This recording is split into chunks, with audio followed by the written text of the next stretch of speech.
This happens in the spirit realm when you masturbate. You close the door, dim the lights, and reach for your phone. For a moment, the world disappears. But something else enters. Quiet, slow, unseen.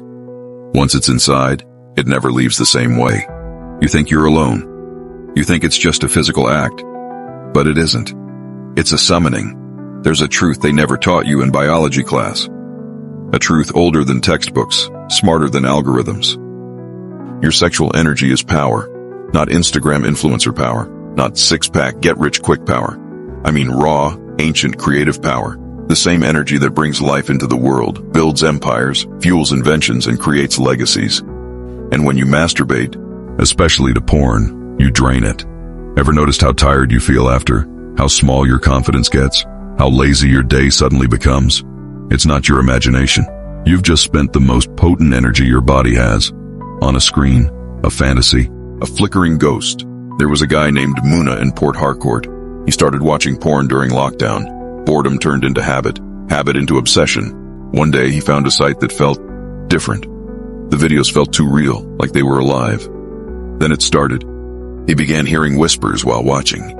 He'd hear his name, not from the screen but from behind him. Once he paused a video, and the woman kept moving. She looked directly at him and mouthed, "Don't stop." Muna thought he was losing his mind. Until his cousin, who slept in the same room, said something strange. "Bro, do you sometimes leave your laptop on at night? Because I heard someone breathing last night, and I saw a woman standing at the edge of your bed." He never watched again. Ever heard of spirit spouses?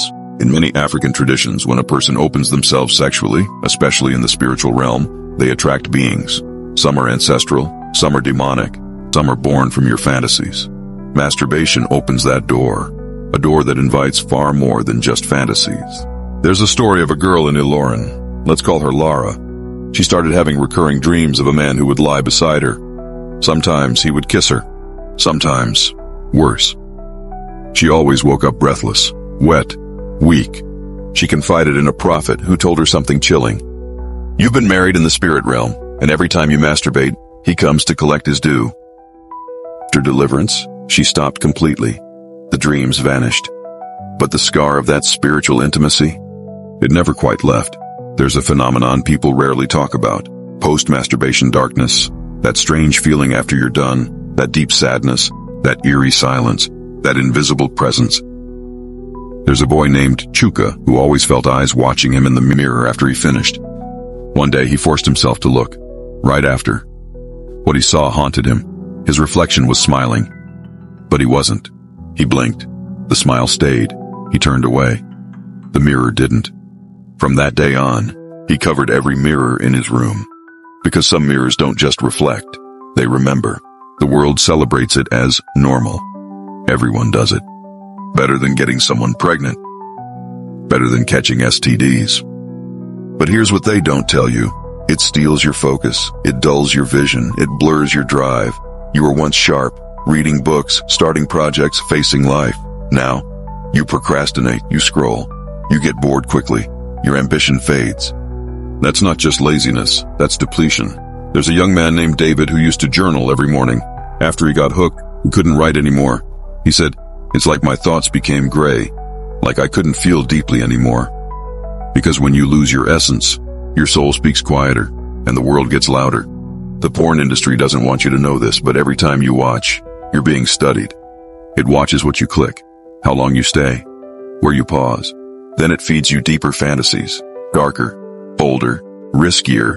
You start with something mild. Before you know it, you're watching things that would have disgusted you 2 years ago. A guy named Remy once said, "I started with soft stuff. One day, I ended up watching some dark fetish stuff and couldn't believe it was me. I didn't even enjoy it. I just couldn't stop. It was like I needed a hit, something stronger." That's not pleasure. That's programming. And your soul knows it. That's why it weeps after. Ever wondered why your relationships struggle? Because you've rewired your brain. Now you expect perfection. You crave constant novelty. You want bodies, not connection. Moans, not meaning. Your partner can't compete with scenes edited for fantasy. You become impatient, cold, disconnected, or worse, addicted but numb. One woman once said, "My boyfriend can't look me in the eyes during sex. He closes his eyes the whole time. I realized later, he was imagining porn. Masturbation doesn't just affect you, it affects who you love and how you love. There's a silent voice that comes right after you finish. You know the one. What did I just do?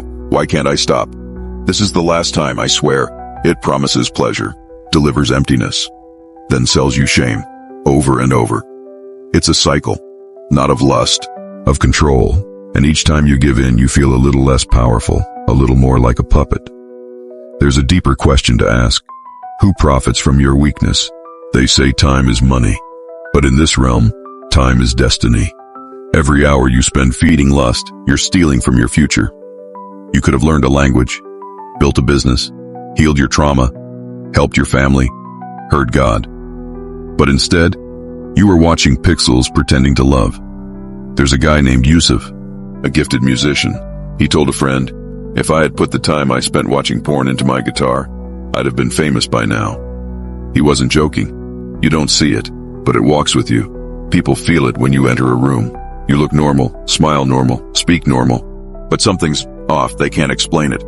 But they pull back. They don't trust fully. They don't connect deeply. Because the shadow walks with you. It's the residue of unseen battles, of private chains, of spiritual debts unpaid. Until you fight back, really fight back, you stay haunted. You weren't born to live like this. You were born with fire in your bones, with vision in your soul, with legacy in your blood.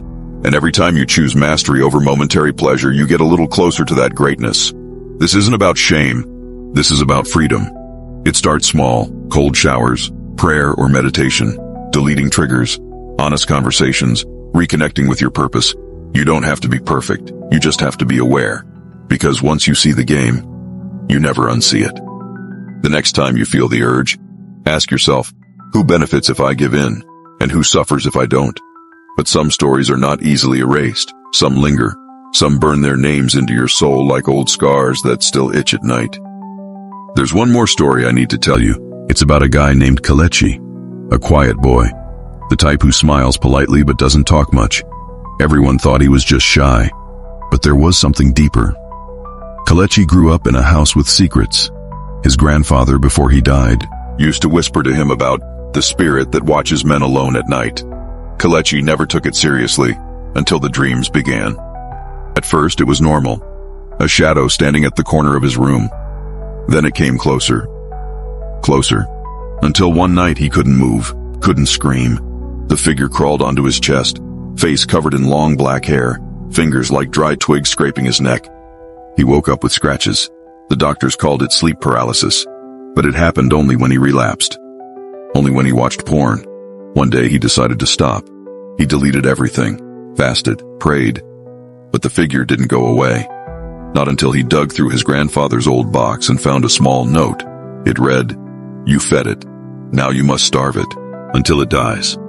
For 40 days, Kalechi didn't touch himself, didn't watch, didn't think, and on the 40th night he woke up to silence, pure, absolute silence. It never returned, but the mark on his soul, he carries it like a reminder, because some addictions are not just habits, they're covenants, and every time you repeat the ritual, you renew the contract. And here's the scariest part. Sometimes, you're not the only one watching. There are things behind the screen, entities that wear human faces, that copy your fantasies, that feed off your loneliness. A guy once said, "I think the woman in that video blinked at me." But that wasn't the creepy part. The creepy part was, she blinked in perfect sync with him. Not random, not acting, not edited. Like she knew, like she was real, like she was waiting. This isn't to scare you, it's to wake you, because once you open certain doors, you can't always close them. And some things follow you out. But here's the good news. You can still take it back. Your power, your mind, your fire. Start with truth, then build with discipline, then climb with purpose. Every time you say no to the urge, the shadow fades. Every time you choose purpose, you burn through the fog. Every time you turn your eyes away, your soul stands taller. You were never meant to be a prisoner in your own hands. You were meant to create, to build, to conquer, and maybe, just maybe, to lead others out of the dark too. So the next time the night gets quiet, and the urge creeps in like a whisper, remember this. You're not just fighting a habit. You're reclaiming your throne. The battle isn't just in your body. It's in your legacy. And even if your hands tremble, even if your voice shakes, stand anyway, resist anyway, rise anyway, because somewhere in the silence, your greatness is still waiting for you to return.